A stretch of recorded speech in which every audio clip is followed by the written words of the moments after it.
Welcome po sa ating channel, Marwin de la Cruz TV. For today's video guys, meron po tayo ditong paksiw, boneless na bangus.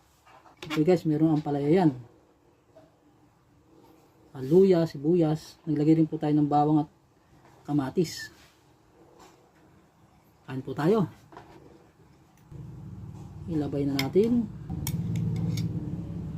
mga kagulayan po natin.